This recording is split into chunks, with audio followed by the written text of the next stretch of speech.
Today on an all-new Dr. Phil.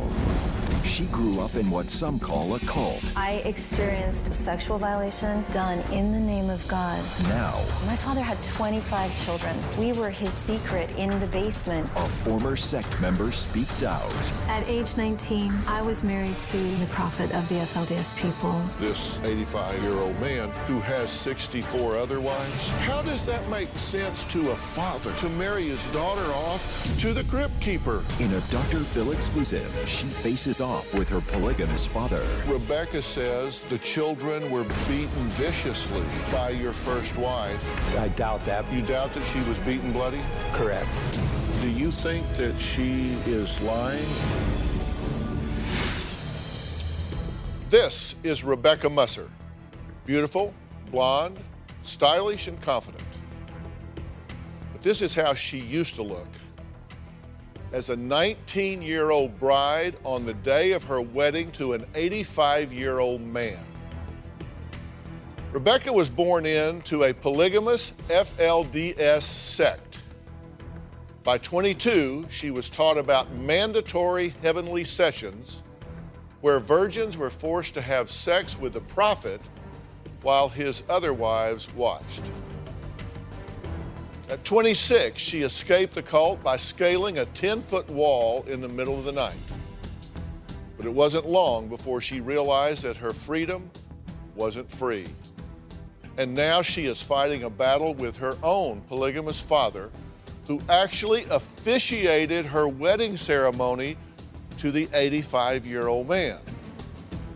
Now today, her father joins us and speaks out for the very first time. But before we meet Rebecca, you really need to understand what it was that she was escaping from. Take a look at one of the most notorious polygamous sects in the history of the United States.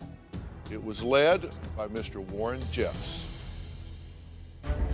It's a secret world of polygamy and alleged abuse going on right here in the U.S. in a town called Colorado City. Rulon Jeffs is the one that controls everybody. Everybody does what he says. I sent my son Jay to investigate. I'm standing outside the towns of Hilldale and Colorado City. These places do not welcome outsiders. Do you know Rulon Jeffs? I've met him. He is highly respected, highly loved. They say that he is responsible for arranging marriages in a polygamous way with child brides. Getting into personal areas I'm just not going to get into. I'd like to announce the arrest of FBI top 10 most wanted fugitive, Warren Steve Jeffs. Well, Jeffs is accused of sex crimes in Utah and Arizona for allegedly ordering his young female followers to marry older men and to have sex with them.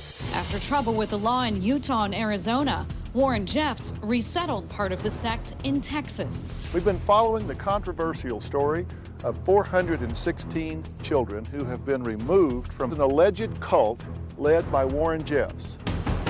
The Texas trial for FLDS leader Rulon Jeffs is underway. He is accused of marrying 2 underage girls and faces sex assault charges. Mr. Jeffs, why did you need 79 wives? The prosecutor said Jeffs corrupted and perverted his religious authority. The evidence against Jeffs was seized during the police raid of the YFZ Ranch near El Dorado, Texas in 2008. With a mountain of documents and audio recordings, prosecutors presented a strong case that Jeffs raped a 12-year-old in his temple and impregnated a 15-year-old.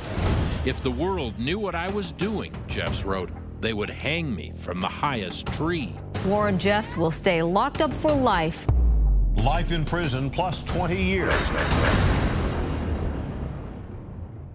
Well, Rebecca was one of those women of Zion who became a witness brave enough to come forward and testify against Rulon Jeffs, leading to his conviction. Now, understand the FLDS sect is still active in Hilldale, Colorado City, El Dorado, Texas, and other places, supposedly being run by Rulon Jeffs from prison. Who knows, because it's so secretive. Take a look as Rebecca talks about her life as one of the virgin brides of the FLDS. I was born and raised in the FLDS church. I grew up as a polygamous child and also became a polygamous wife. My My father had 3 wives. He had a very successful business life. He worked with NASA. He did not advertise that he was a polygamist. There was a lot of abuse in my father's home of every kind: mental, emotional, spiritual, physical, and sexual. When Rulon Jeffs became the prophet of the FLDS people, he took over the one connection to God, and shaking his hand was like shaking the hand of God himself. Rulon Jeffs had been watching me since the time I was 16. At age 19, I was married to Rulon, who was 85 at the time. I had 64 sister wives. My father not only condoned my marriage to Rulon Jeffs, he performed the ceremony. The night that I was married, it was like a crash course in geriatric care, trying to figure out an oxygen machine and how all the hoses worked. He was trying to consummate this marriage. Certainly his body was older and he couldn't perform as a young man would. But it doesn't mean that he didn't try. And if ever a young girl prayed for God to intervene, I did. And no angel came. When Rulon Jeffs died, Warren said, "You are going to be remarried." He said, "You know this is what God wants." And I said, "No, I do not." And he said, "I will break you. No matter who you marry, I will always have jurisdiction over you." And I just wanted to die. Well, scared and alone, Rebecca didn't know what to do. But then a phone call from her brother changed her life forever. In a most amazing chain of events, my brother contacted me. He said he'd seen on the news that Rulon Jeffs died. He said, "Don't get remarried." And I said, "I'm leaving." He said, "Come live with me. I'll help you." And I made preparations to leave. I slipped past security guards and cameras and climbed over this fence. On November 3rd, 2002, I escaped from the FLDS. I remember being contacted by a man who had tried to help many people who had left the FLDS, and he said, "Would you consider talking to someone about possibly pressing charges?" Warren was charged with accomplice to rape. Warren Jeffs was brought to trial. That was the first time that I had seen him in the courtroom since he said, "I will break you."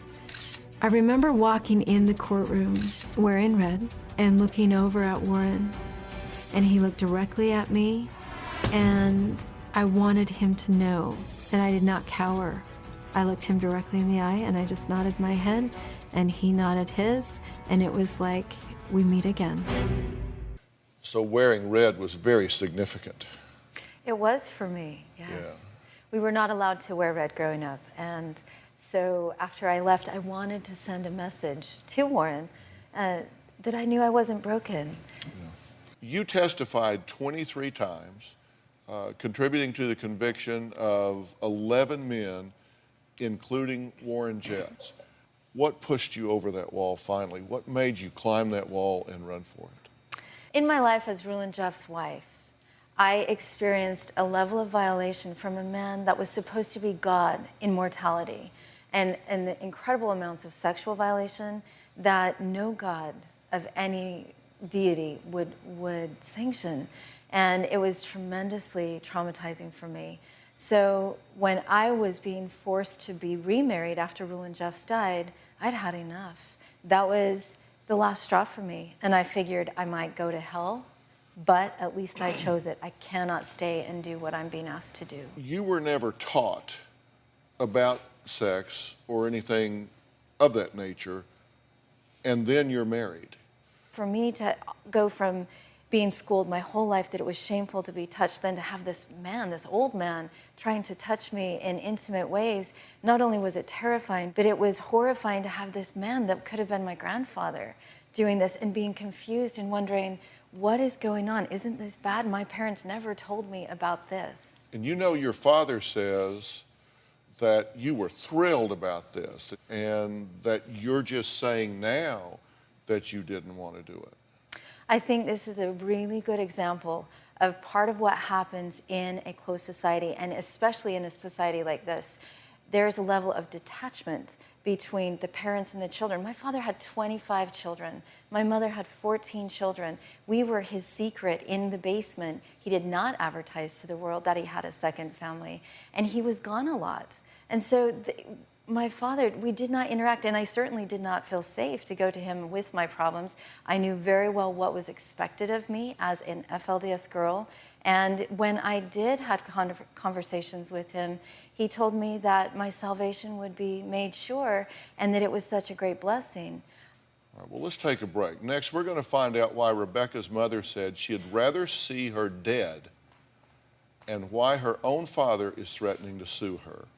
We'll talk about why her family's divided when we come back.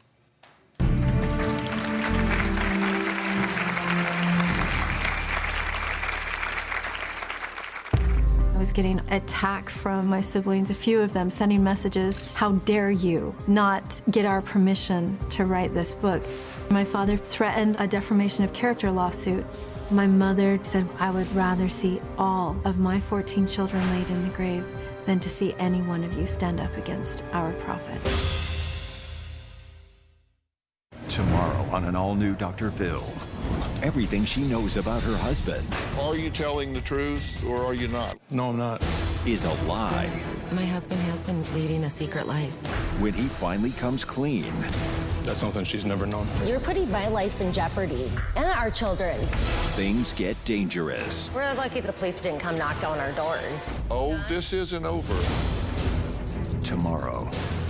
Then on Monday, accused of murder. Did you have anything to do with that boy's death? No. But from prison, his father drops a bombshell. You will not believe the shocking things he said to me. That's Monday.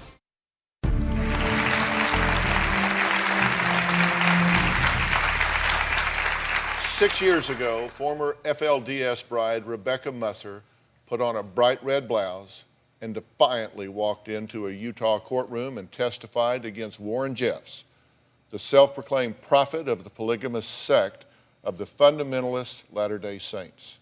Now, since then, she's written a book called The Witness Wore Red. In it, she reveals what she says is the truth about her family's cult-like lifestyle. But her family says that her version of the truth is twisted.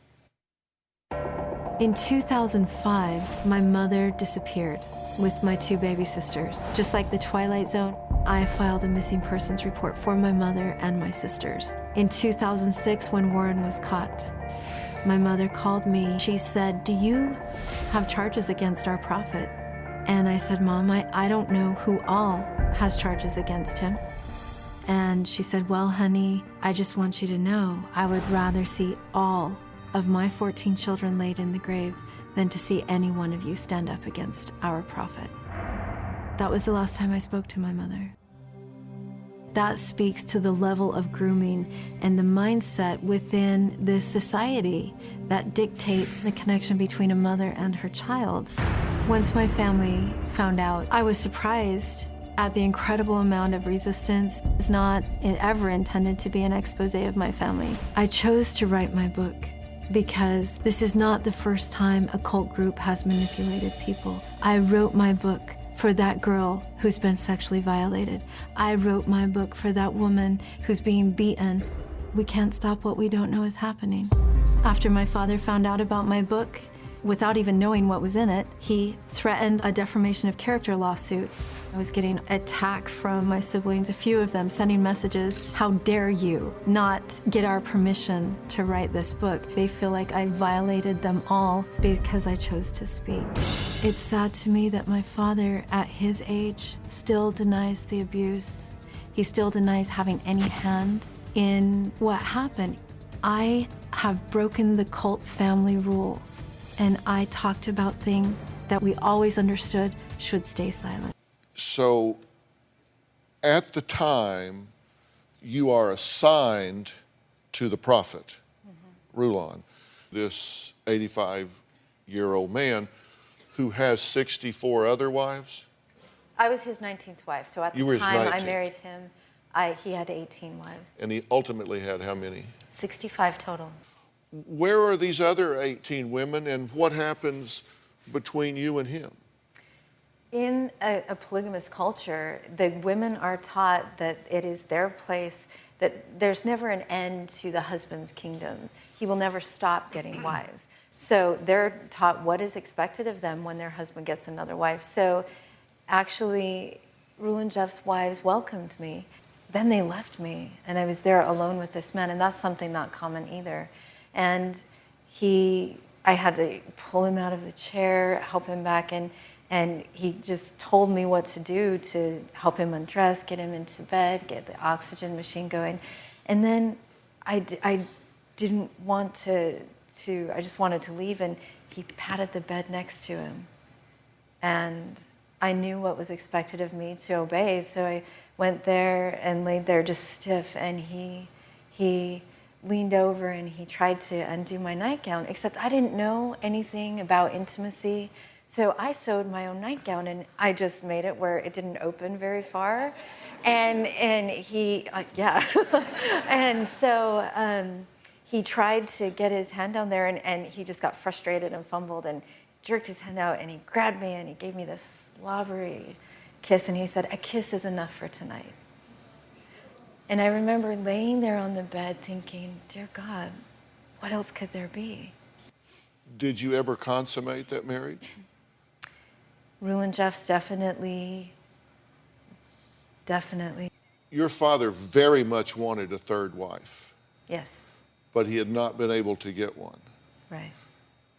How long after you were given to the prophet was it before he got his third wife? Within the year, within the next year. And I was my father's second daughter to marry the prophet. And after an exchange, and it's often seen where a daughter's given here, something's given back. And the third wife is a significant thing. I remember for years my father wondered, was he faithful enough? Did he give enough money? He would talk to my mother about this, about getting that third wife. That was a significant thing because that opened the doors of the highest degree of heaven for him. If you have 3 wives, you get to the highest degree of heaven. You have to have that number to prove your faithfulness.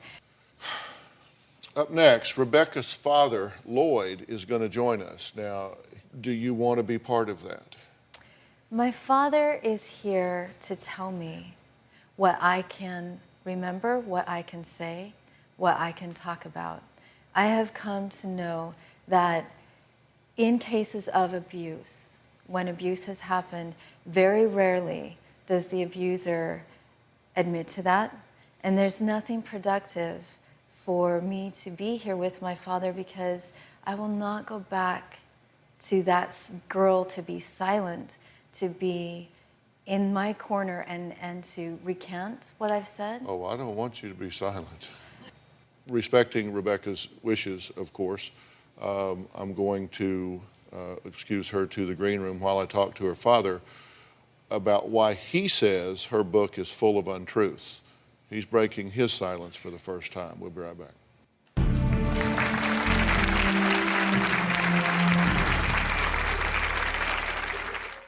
You have to have at least 3 wives to achieve the highest degree of the celestial kingdom. I have a total of 25 children. Rebecca had a life of a princess. In 1995, Rulon called me in and told me that Rebecca belonged to him as a wife. She was delighted. You've all heard me talk about Doctor on Demand, the exciting new app that my son Jay and I created that allows you within seconds to visit face-to-face with a board-certified doctor using your smartphone. Now, usually our Doctor on Demand visits cost just $40, about the cost of a copay. But we have been tracking the cold and flu outbreaks, and since Jay and I own the company, we get to make the decisions and have decided that from now until February 28th, all Doctor on Demand calls are free, instant and free. Download the Doctor on Demand app from iTunes App Store or Google Play and talk to a doctor now. And yes, it's free until February 28th. Hey, Dr. Phil here. Did you know that more than 16 million kids in the U.S. are at risk of hunger each day? Join me and visit feedingamerica.org/hunger to find your local food bank to help. I'm Dr. Phil, and together, we are Feeding America. Across this great country, from coast to coast, you've told me about the crossroads we're facing. That's exactly why I wrote We've Got Issues, How You Can Stand Strong for America's Soul and Sanity. This book isn't just a conversation starter. It's a roadmap for standing strong in the face of adversity, for embracing our core values when they're needed most. We're talking about real strategies for real people dealing with real issues, from navigating the complexities of today's polarized world to fortifying our families. And I set forth in the book 10 principles that I think are critical for a healthy society. This is not about politics.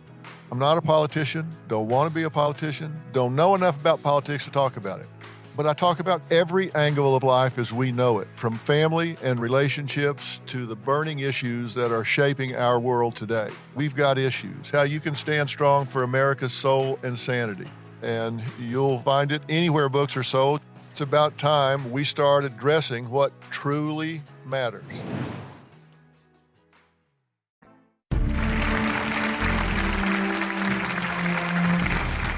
The women wore long dresses, no makeup, and kept their hair long so they would have it to wash and dry their husbands' feet in heaven. Sounds like something made up in a novel, right? Well, it's not. It's the doctrine of the FLDS Church, which some call a cult.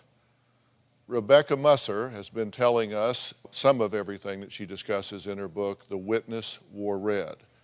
But her father, Lloyd, claims her life growing up as a woman of Zion and bride number 19 out of 65 to an 85-year-old man was nothing like she claims. He does want to set the record straight by speaking out for the first time about Rebecca and their polygamous FLDS life. I met my first wife while I was in junior high school. We were married when we first got out of high school. My first wife's parents converted to the FLDS. I decided to convert because I wanted to embrace all 100% of the religions taught by Joseph Smith. My first wife and I had discussions about plural and celestial marriage. And the celestial part of it is that your children love each other and there's cooperation all through the house. And that part makes it stand out completely from polygamy. Polygamy is where a guy basically just counting how many wives he's got. In 1967, I received a voice revelation concerning a woman. I knew that this woman was to be my second wife. You can only achieve the highest degree of the celestial kingdom by plurality of wives, and you have to have at least 3 wives. I had my third wife placed beside me by Rulon Jeffs. I have a total of 25 children, all mine. Rebecca was one of my favorites. Rebecca had a life of a princess. She had everything she wanted. She had all the clothes that she wanted. And she was involved in all the activities that she wanted to be involved in. None of my daughters were married before the age of 18. I was actually criticized for not turning my daughters in earlier. Back in 1995, Rulon called me in and told me that Rebecca belonged to him as a wife. She was delighted. It gave her a princess status, the power, the unlimited credit card, the ability to travel with him. And so she was excited about it. Well, one of my core beliefs is that every girl has the right to reject any marriage she doesn't want to get involved in. That choice Rebecca could make if she wanted it. She elected to go through with that choice and marry him. Rulon died. Warren stepped in and took all of his wives. Of course, Rebecca rebelled and said, "I'm not marrying you." He called Rebecca in to his office and he said, "Rebecca, you are like a wild Mustang, and I'm going to break you." And that was the wrong discussion to have with Rebecca. She got up and left and escaped. And I was grateful she was out of there. I'm extremely disappointed in the book that Rebecca wrote. She's had issued some very inflammatory statements in it. I'm concerned with her because I don't want her to see her destroy family relationships. Family is all we really got. Well, the book Lloyd says he is disappointed in is The Witness Wore Red by Rebecca Musser, the 19th wife who brought polygamous cult leaders to justice is the title of the book. Lloyd, why did you want to be here today? Well, there are some things in the book that is just not right. And the family wants to make them right, and I want to make them right. But I think the one thing that everybody needs to understand, I want this book published. I want it to be a Pulitzer Prize winner. So it's got to be right all the way through. To tell the truth is what it's got to do. You've been listening to everything your daughters had to say. Correct. She says in the book that she did not want to marry Rulon, known as the prophet at the time, and that you took her to McDonald's, which was a real treat, and that you two had a conversation about it. Is it accurate up to that point? No. What's wrong? Rulon called me in, and he told me, he says, I think that your daughter Rebecca belongs to me. Then I went home and I met with Rebecca's mother. Then we conversed with Rebecca. And at that point, she seemed very happy about it. There are a number of incidents in the book that are totally misleading, that it tries to make me out as a very abusive father. Were you abusive? No. I paddled my boys or more than once. Were you negligent in terms of, because Rebecca says that the children were beaten viciously by your first wife and you did nothing to protect them? Really, that's not a true statement. Irene is only a less than a 5-foot tall woman. At that time, she weighed probably 110 pounds. And but assigned with the righteousness of God and raising children to believe that you do not rise up against your parent, 5'2" is 10 feet tall, and you know it. I agree with you on that comment. All right, Rebecca has made some very specific allegations in her book, and Lloyd has identified some of those that he particularly wants to respond to. I'm going to give him that opportunity right after the break.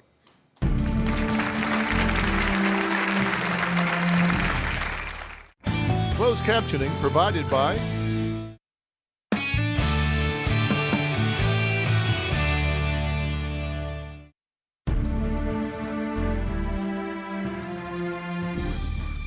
Lloyd, at one time husband to 3 wives and father of 25 children, was once a member of a notorious polygamous religious sect. He says he still believes in the FLDS doctrine and what he calls plural marriage. Now, his daughter Rebecca's testimony was instrumental in putting FLDS leader Rulon Jeffs behind bars for life after being convicted of 2 felony counts of child sexual assault. How do you feel now about the fact that you delivered not 1 but 2 daughters into the hands of his father, Rulon? It pains me very badly that happened. You said, and I believe I'm quoting you verbatim, in fact, I was criticized for not turning my daughters in earlier. That's correct. You used the term turning my daughters in. That's correct. What happened? How's that okay with you? Let me explain. First of all, my family and I were having a lot of fun together. My daughters did not want to get into marriage until they were ready to get into marriage. They would come to me and say, Father, I think I'm ready for marriage, turn me in. And so Sharon's oldest daughter was like 23, and normally they marry around 18. Did you get your 3rd wife because you turned in your 2nd daughter? Not at all. Not at all. When Lloyd threatened to sue Rebecca and her publisher, he met and did a 2-hour interview with their attorneys. That meeting was recorded. I want you to listen to how you describe your daughters in this audio. Listen. I knew sooner or later I had a premonition that was going to be his wife. That didn't have any effect on that, other than he knew that I had all these daughters, and that was an asset. You said, I knew that I was going to get this wife, and he knew I had all these daughters, and that was an asset. Because if I can deliver these daughters, these are assets. If I can turn them over, then I'll get something back. No. That's what you just said. No. Well, it's a misinterpretation. from this standpoint, that I had the impression, I saw how Rulon was cuddling up, so to speak, to both Christine and Rebecca as they would go to the line to shake. So I knew sooner or later that he was going to come forth and ask for them. Well, listen to this clip, because during this same meeting with Rebecca's attorneys, you referred to the marriage to your third wife as a transaction. Listen. Rulon acted very quickly. He married off in less than a month. There's no way Rulon would have allowed her to come back to me anyway. He would have lost face in that transaction. So those were transactions. Well, transactions, but the thing is, that sentence was in relationship to the fact that my third wife, after she was taken from me, wanted to come back. She didn't want to leave me. And she was reassigned. And yeah, and Rulon acted very quickly and had her married. And that's what that sentence referred to. Rebecca has been listening from the green room. Let me ask you just straight up, because it's one thing we can clarify. This only involved two people. Did you or did you not want to marry 85-year-old Rulon Jeffs? I did not want to marry him. However, I had been trained from birth what was expected of me, what my duties were as an FLDS girl in order to get to heaven. Anything less than that would have equaled my eternal damnation. Just dad to dad, how does that make common sense to a father to marry his young, beautiful daughter off to the crypt keeper? Stop wasting time scrolling through endless clickbait, social media, and emails trying to keep up with the news. Instead, listen to all the news you need in just 10 minutes. Welcome to The Newsworthy. The Newsworthy podcast makes it faster, easier, and more enjoyable to get unbiased news on the go. It helps us navigate the news without feeling overwhelmed. Even when my time is limited. So much detail and information in 10 minutes. Listen now by searching The Newsworthy in your podcast app or go to thenewsworthy.com. You're a podcast listener, and this is a podcast ad. Reach great listeners like yourself with podcast advertising from Lips and Ads. Choose from hundreds of top podcasts offering host endorsements, or run a reproduced ad like this one across thousands of shows to reach your target audience with Lips and Ads. Go to lipsandads.com now. That's LIBSYN ads.com. Tomorrow on an all-new Dr. Phil. Has her husband's secret life Are you telling the truth? No, I'm not. put their family in danger? We're lucky the police didn't come knock on our doors. Oh, this isn't over. That's tomorrow. Closed captioning provided by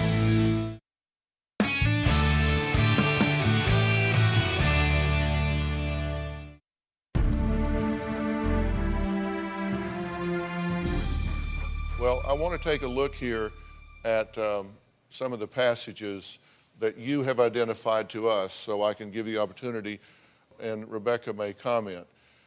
You had a problem with this statement that we just talked about. I can't marry the prophet, I cried. I can't. I paced back and forth, unable to calm down. I don't want to marry him, Mother. I'm sorry, but he's old. You notice how happy Christina's prophet's house, sis? It's what you supposedly said, his eyes overly merry. It's because she is making the best of it. I started to protest, then he interjected firmly, remember, your salvation is assured now, sis. Your salvation is assured. And you said, not true. She was excited about it. It was princess status. You're going to have unlimited credit card, fly around a private jet. All of a sudden, her life was made and her salvation was assured. That's correct. Just dad to dad. Whether you believe she wanted to, didn't want to, sort of wanted to, kind of wanted to, how does that make common sense to a father to marry his young, beautiful daughter off to the crypt keeper? The guy's 85. I realize what you're saying. I understand what you're saying. But you got to realize that fathers in this cult were programmed for the very same issue that Rebecca has brought up. We thought it was a privilege and an honor to have your daughter married to the prophet. And the thing that strikes me is she was born into this, but you came in at 30. You had had life experiences, so you had some grounding in reality outside those walls. Correct. And it just still seemed like a good transaction.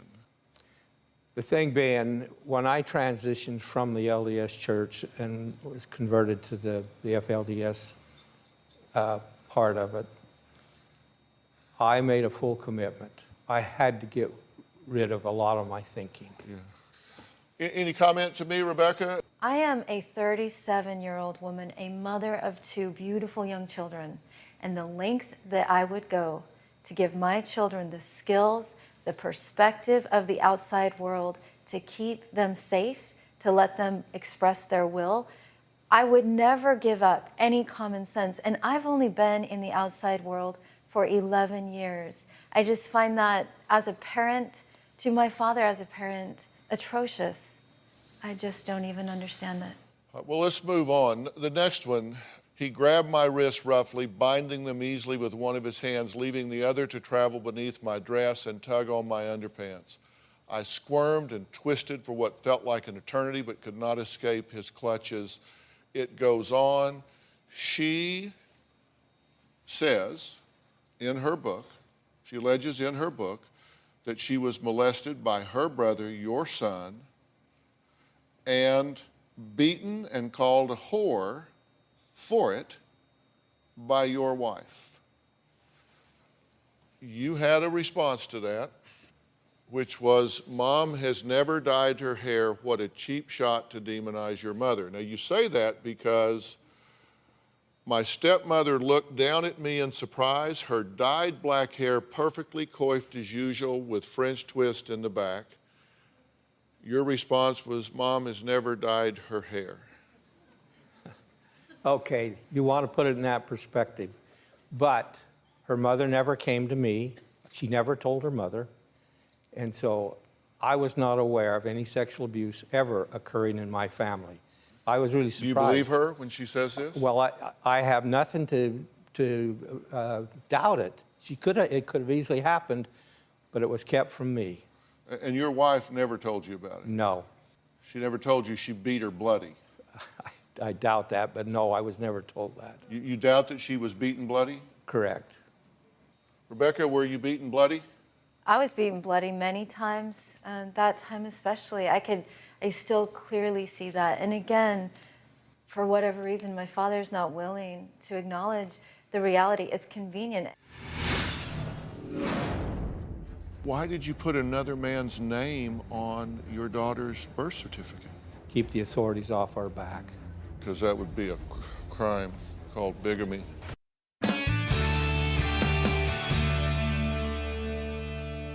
Did you maintain an air of secrecy about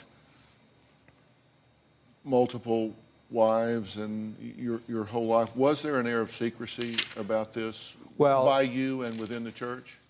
You didn't want to flaunt it, but all of my people around me knew what I was doing. All of my neighbors knew we were. Why did you put another man's name on your daughter's birth certificate? Well, at that point, the things were getting pretty hot as far as plural marriage goes. And when the child was born, we did use another name on that. But we later went in and had the birth certificates changed to the correct name. So that was a fraudulent document when you put that name on it? Correct, it was. And that was a protective stand we had to take in order to keep the authorities off our back. Right, because that would be a crime called bigamy. Well, Rebecca seems to have very specific recollections about this. Do you think that she is lying? And if so, why would she do that? Rebecca is lying. And the reason she's doing it is she has to demonize me, and she has to demonize celestial plural marriage in order to fit the program for the rest of her book. Now, I don't deny the horrendous story that she has to tell when she left our family and went into Rulon's family. It was beyond my imagination that she was subjected to all that. Had I known, it would never have happened. So you're sorry you did that? I am extremely sorry. That's one thing I wish I could redo all over again. Have you told the two girls that you're sorry about that? I have not, and right now I can tell Rebecca. Rebecca, I am deeply, deeply sorry that I got you involved with that marriage. What do you want from Rebecca now? I want Rebecca to correct some of those items in the book, make the timeline correct, and let this be the strongest advocate against sexual and physical abuse of women and children. I want it to be the best book ever written on it, but I want it to tell the truth. Well, there are clearly differences in what she recalls and what you recall. So is what you're saying is you want her to write your book? No. But what I would like to see is Rebecca sit down with everybody involved, let them tell their side of the story, not me tell it for them, and correct it, make it right. You understand that she doesn't need the men from her family or sect to tell her what she knows. That you understand? I understand. It's a different situation. Then let her go on a lie detector. I'm willing to do that. Well, we just may take you both up on that. Good. All right, we're going to let Rebecca respond when we come back, and thank you, Lloyd.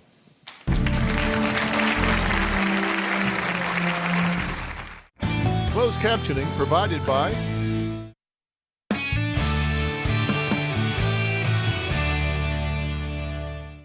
Want to get something off your chest? Sign up for the drphil.com community and weigh in on your favorite episodes and share your personal stories with other community members. Plus, get started on your own blog to share your thoughts on the topics that interest you most. I'll be reading those message boards. Log on to drphil.com today. Well, Rebecca, thank you for coming back out. Your father is now gone. I asked him for a final comment before we move on. Any final comment from you? I'm here to talk about the lessons that I've learned, not to set the record straight with my family. I honor their journey. The book that we're talking about is The Witness Wore Red, and this is a compelling read, and it's more than just an expose on FLDS. It's a story of inspiration. It's a story of courage. Rebecca now pays it forward by speaking about abuse and how to break the cycle. And one of the things that she talks to women about that I really like is what she calls her Red Flags program. And we'll have long versions of this up on our website at drphil.com and on my Facebook page, but I just want to go through them by title now. Number one is understand your needs. Yes, every single human being, we all have needs. We need to belong in the circle that we belong in. You say understand your rights too. And understand your personal human rights. Right. We need to separate. This is one of the most important lessons, even of today, sitting with my father. Separate the words from the actions. And you say measure your confidence and monitor your thoughts. How do you feel when you interact with a person? After you interact with a person, do you feel more assured, more solid? We all are entitled to our right to grow and to express ourselves, or do the people that you're interacting with make you feel small and ashamed? And you say monitor your thoughts and your shame, measure your pressure levels, and talk about number 8 right quick, own your right to say no. When you understand what your personal human rights are, and you understand that to have healthy relationships, healthy boundaries, you have to say no. And no one ever told me that I could look at that man and say, all right, Rebecca's book, The Witness Wore Red, is available now in bookstores. Be sure and pick up a copy. I want to thank Rebecca and Lloyd for being on the show today. For more information on today's show, you can go, as I said, to drphil.com and our Facebook page. We'll have more about her 8 red flags. It's so important. You did a great job on this. Thank you for being here today. They'll come get you. Thanks a lot, guys. Bye-bye.